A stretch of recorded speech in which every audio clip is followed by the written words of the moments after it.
Oh, gosh. Was by the lack of stuff on the altar. Yeah, we had to clear it out. I did a couple videos. That was a long time ago. The heart of the world. You know, we are each the heart of the world. And Linda Webb Kakava wrote that song and sang it. She was from Santa Rosa, beautiful soul, has passed on. And she was actually here with her band one year. That we did a big concert, and I danced up here with her band, and that was pretty cool. So, today I am going to talk about my book that is a year old now, called The Mind Gardening Handbook. And everyone here today gets a free copy. Yay! So, yay! And even if you have one, you get another one. And I also have them for sale on the back, so if you want to buy one or two for friends, and I'm happy to sign them also today. But I have to tell you, I wrote this book called The Mind Gardening Handbook, 4 Steps to Cultivate an Inspired Life. I wrote it basically, I'm also, besides being a spiritual minister, I also am a life coach. And I have clients that aren't necessarily into spirituality. So I wanted to give them a really simple formula for how things happen in the world, how we create. Basically what is known as the law of attraction, which everybody has heard of. So I made this really simple little book. I got it published, and it's very cool. And when it came in the box, when I got all 100 of them that I ordered, it came in the box, I took it out, and I was like, oh, it's so small. It's just so small. That's it. And I caught myself. My worthiness, my deservability, all that came up. Believe me, if you've ever written a book, Joy, I'm sure you know that. And if you've ever done anything creative, and I had a dance company most of my life, and boy, it's so small. And then I remembered Emmett Fox, The Golden Key. You think my book is small. Written in 1931. Great little pamphlet. And then my mentor and one of my teachers, Reverend Karen Russo, wrote Grow Yourself, Grow Your Wealth. That's small. Mine's bigger. Anyway, I just wanted to share that because it's just so funny how my mind went immediately to, oh, it's not good enough. Not true. So in this little book, I created these 4 steps that are basically universal principles. They're things that I've learned through all my metaphysical teaching, training, through Ernest Holmes, through anybody you can name. I've been through it all. And they all basically say the same thing. So I just put it into a really simple formula that anyone can understand. And first of all, I mentioned that you are a creative genius. Each of you. You each are creative geniuses because we all create something every day, every moment of our life, right? And how do we do that? We do it by planting seeds. Seeds of intention, seeds of thought, seeds of attention. And here at the Foothill Center, we're planting a really big new seed in our new home. So are you ready to be a master gardener of your life? Yes. Yes. No? Okay. Yes. Because as a gardener, we know there's an idea that is concealed in the seed, and as it's loosened into action, it becomes a plant, right? So how many gardeners are in here? Raise your hand. Yeah, I mean, you planted something in your life, right? So consider this. If you could have a new idea or a new thought about an old condition or belief that you have, what would that new idea be, that new thought?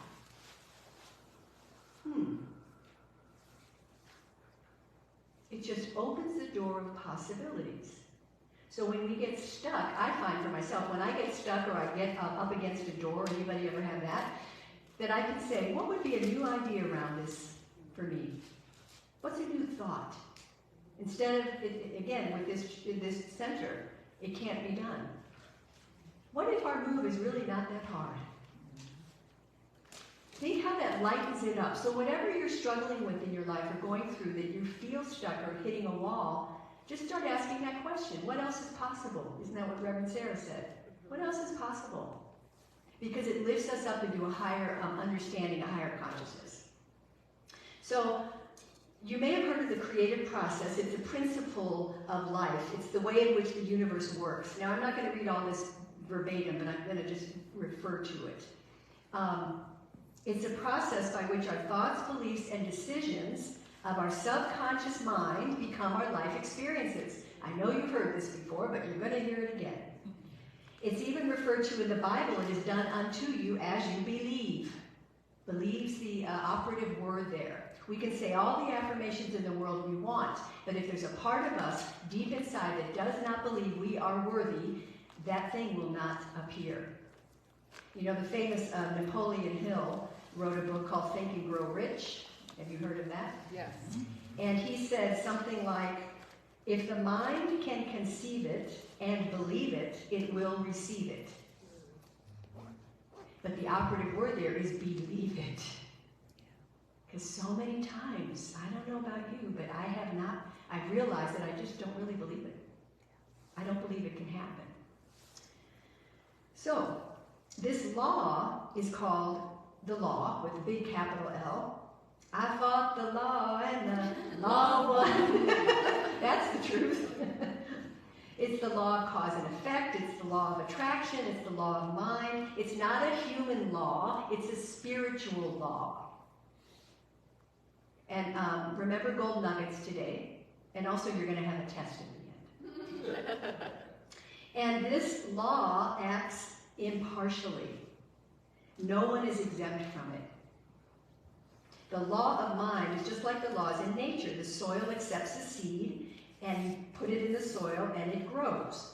So consider this. If you plant a watermelon seed, what are you going to get? Watermelon. Right. You're not going to get a cucumber. Oh, come on, cucumber. Come on. You can get out of that watermelon. No. So the soil knows how to take a seed and make a plant from it. It doesn't care what you're planting. It doesn't care. It's impersonal. It just obeys you.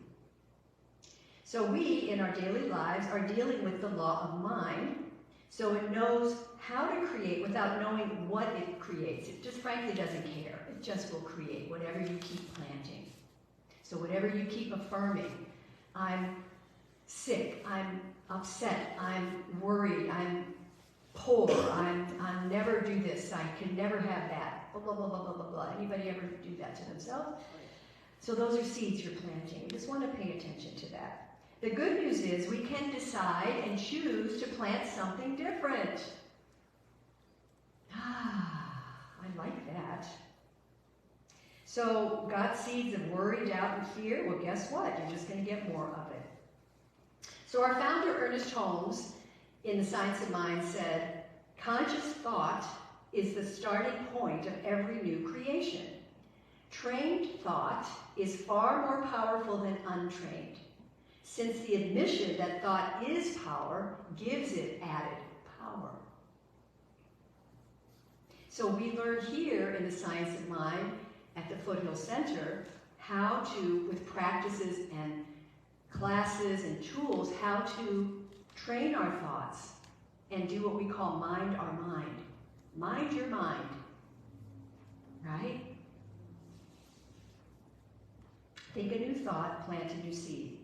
So I have formulated this idea into what I call the GRACE formula. And the reason I kind of did this was because for many, many years, I started out as a dancer at a very young age. I would give dance plays in my basement with nobody watching. But I would put on a record player, remember those? With Swan Lake. And oh my God, and I was every part. I was the prince, I was the princess, I was the whatever they are, and I had this fantasy and I would dance it all. And then I gradually I took ballet lessons all through my grade school, high school, into college. I went into modern dance, blah, blah, blah, blah, blah. And I became a professional modern dancer. I had my own dance company, I lived in New York, I did the whole thing, I toured. But I was told early on that, oh, you need to get a real job because dancers don't make any money. Oh, okay. So I attached that and wore it as a badge called Starving Artist.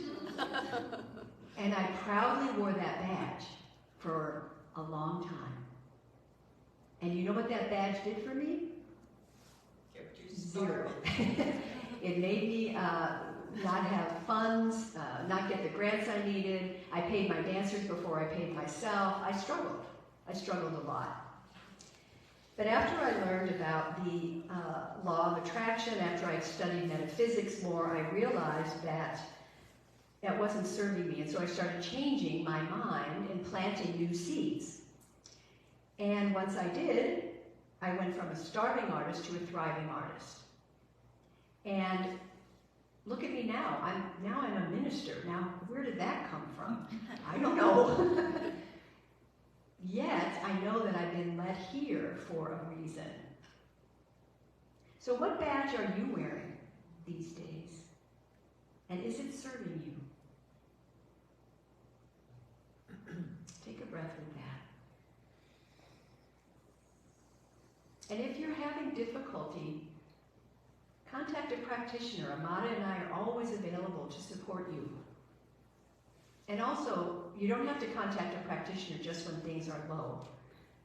I call my practitioner every week and just get that affirmation and remind me of who I am. Remind me of who I am. So, have you ever heard of Abraham Hicks? Yes. Yeah. So they say, within the seed of your desire is everything necessary for it to blossom to fulfillment. And the law of attraction is the engine that does the work. Your work is to just give it a fertile growing place in order to expand. So it's up to us to fertilize the soil. And I always tell my clients, you don't have to know how to make it happen, you have to know how to make it welcome. And that's the feeling tone, the heart of making it welcome before it's seen, right? So the grace formula, we set the power in motion, the law produces the effect. We plant the seed, but the law will produce the plant. So the grace formula is, weed, plant, nourish, and harvest. And again, this is, Ernest Holmes talks about this in length in the textbook, and many metaphysical people talk about this. But I created it as the grace formula, again, because I wanted to make it simple. Kind of like the that book for dummies, they call it, like, you know, those books they make for dummies, yeah. Not that you're dumb. So weed and seed, you can either water the weeds or water the seeds. What do you choose? Do you want to water those weeds? Doubt, fear, and worry, and lack, and limitation. I'm not good enough. I'll never get there. Nothing ever happens to my life. On and on and on and on. Boy, we have a lot of those. I don't know about you. So Florence Scovel Shinn, try to say that, wrote this in 1925. She was a great metaphysical writer. If you ever can find some of her books, highly recommend her. She said, whatever you plant in your mind, you will eventually manifest in the outside world. Your mind is the rich soil, your thoughts are the seeds, your action is the water, and your feelings and attention are the light and the sun. I love that, so beautiful. So the first one is weeding. So those of you that are gardeners know that you can't plant a seed in a garden before first you have to weed. You have to get the weeds out, right? Otherwise, they're just not going to grow. So the weeds are negative thoughts, are negative old habits, behaviors, and beliefs in our mind. Excuse me. Weeding involves removing those old patterns and being willing is a good word, to make a change. So I often coach also my clients, and if you can't say something in an affirmation, you can say, I am willing to become a better whatever. Because willingness opens the door in your consciousness to possibilities. So just know that willingness is a really good beginning tool. And then, of course, have some outside support if you really get stuck. So weeding, there's a story that I wrote in here about how circus elephants are trained. And you may know this. From a very young age, there's a shackle put around their ankle. And it's 6 foot long. So the little elephant only goes 6 feet and then it has to stop. So no matter where it goes, it just goes 6 feet and then it has to stop, right? So eventually, as the elephant matures, the shackle's removed. And, not surprisingly, the unshackled elephant only goes about 6 feet and stops. Doesn't have a shackle on it. Oh. You get the idea? Yeah. Why? Why don't they go any further? Training. Training. Because the mind has been conditioned to that limitation.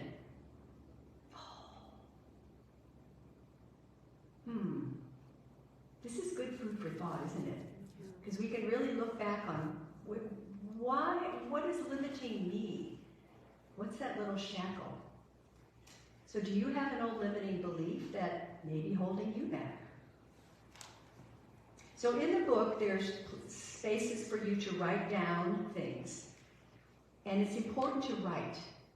And I also suggest that you don't write it in the book because you'll want to use this over and over, but have a little journal that you would write. But once you write, it uses a different part of your brain, so it's really important to actually write these things out.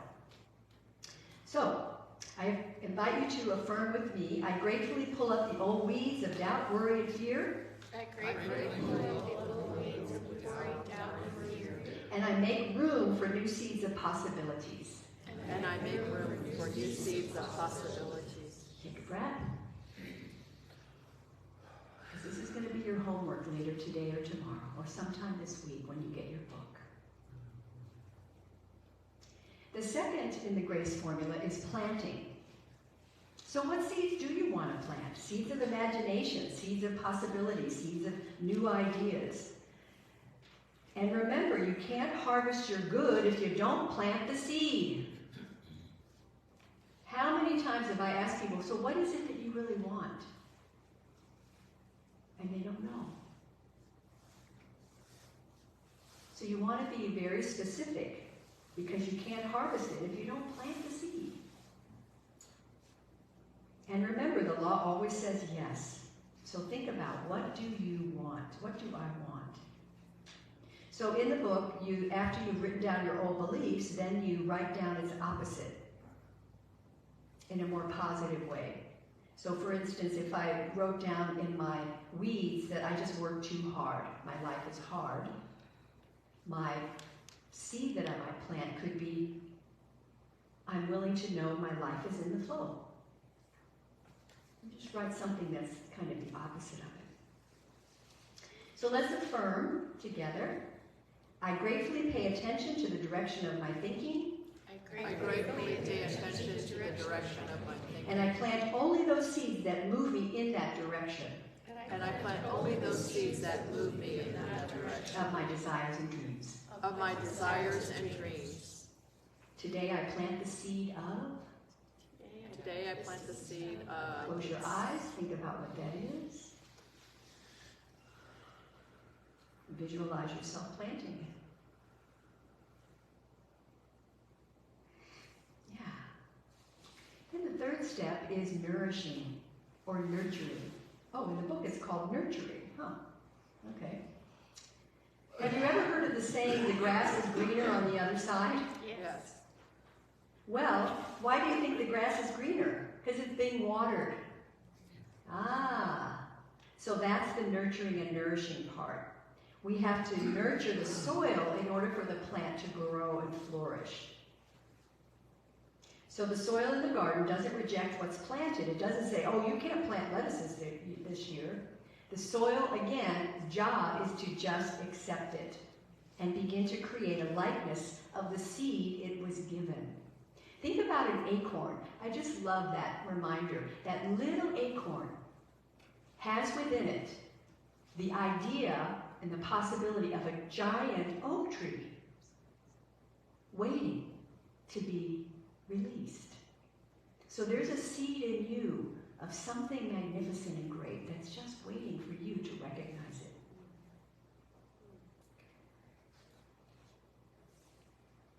So we need to strengthen our spiritual root system, that's what I call it, by doing practices that will bring us peace, harmony, and clarity. And we empower the seed with gratitude, always staying on the lookout for those insects of negative thinking. And don't beat ourselves up when we find them. Like I did when I was like, oh, it's so small. What's that guy's name that's on PBS? Dr. Amen. You might have seen some of his specials. He has a thing called ants. You got to get rid of the ants. Automatic negative thoughts. And you replace them with PATs. Positive. Automatic thoughts. So we can always make a course correction, can't we? I mean, that's what we teach here. How to shift, how to pivot our attention. What are we paying attention to? It's like in the world today. All I hear from everybody, oh, nobody gets along, there's so much division. Yes, that's true, but if we keep repeating it and not have that idea of, how can I contribute to understanding that people have different opinions than me? Or however you want to do it, but instead of keep affirming that we're divided, why not affirm that somehow we're going to be united? I don't know how. We're called the United States.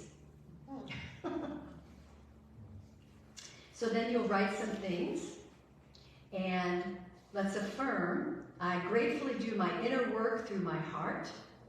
Gratefully do my inner work through my heart And consciousness. and consciousness To nurture and nourish my life. to nurture and nourish my life. Are you willing to do the inner work? Yes.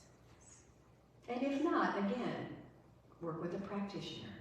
And then the last part of the grace formula is you get to harvest your good. Yay! Bravo! Your new experience may be on the way. May not show up in your timing, but there's what we call divine timing. Right? The plan is coming into full expression if you believe it is. Again, we're going to go back to that. Check those beliefs. And remember that all crops have different growing cycles, so you don't want to force it. Patience may be required, but you can be assured that the potential for your harvest has been planted, and if you're nurturing it well, it will produce. So I know you gardeners, you don't plant something and water it, and then you notice it's not coming up. You don't go into the soil and dig it and say, well, how come you're not growing? What's going on? You don't disturb it. You let it rest in the dark and trust that it's going to show itself into the light. It has to. It's the law. I fought the law and the law won. So I invite you to be open to unlimited possibilities for your life and stay in gratitude. So let's say together, I gratefully receive and share my good and my life is blessed. I gratefully receive and share my good, and my life is blessed. I say yes to positive expectations. Thank you, life. I say yes to positive expectations. Thank you, life. Take a breath with that. So that's what my big book is about. My big, heavy book. You might need to take 5, 10 of them in order to make it. I'm grateful that I did this, and it's just the start, and enjoy your book, and let's take that into prayer. Yes. As we just drop into that sacred center of ourself, that place within us that has never been separate from its good, that place within us that is a pure light of beauty, of understanding, of unconditional love, that divine spark. And it is from this place within me that I call forth the infinite indwelling spirit. I call forth Almighty God within me. I call forth the spiritual truth within me. That I speak these words for myself and everyone listening to my words. Knowing that there is this beautiful power for good in the universe, and we are using it right now. This power, this intelligence, this divine love, omnipotent, omnipresent, omniscient, all-knowing, all powerful, all loving, everywhere present. We simply breathe into this expansive, loving intelligence, knowing that we are each gentle waves in this ocean of life. And a wave is never separate from the ocean. A wave has all the qualities of the ocean. So we too have all divine qualities of expansion, of wholeness, prosperity, love, peace, harmony, success. All of that. It is the Father's good pleasure to give us the kingdom. And so I invite us today to step up, step into that which we desire in a clear, focused way, using these principles, using this formula, to let go of what isn't working, dissolve it, and welcome that greater idea, that greater thought that will bring you peace of mind, peace of heart. And I know it's already happening now. And I trust this process. And we breathe into that loving presence and just say silently, thank you, God. Thank you, Spirit. Thank you, Source. Knowing it is already done, we can relax and just let go. And it is with such joy in my heart that I know there has been a shift in consciousness for each of us. And I release my word into that creative soil of the divine mind, knowing we planted some beautiful seeds today and they're already growing. Yahoo! That's a spiritual word. Yahoo! And so we let it be. And join me in affirming.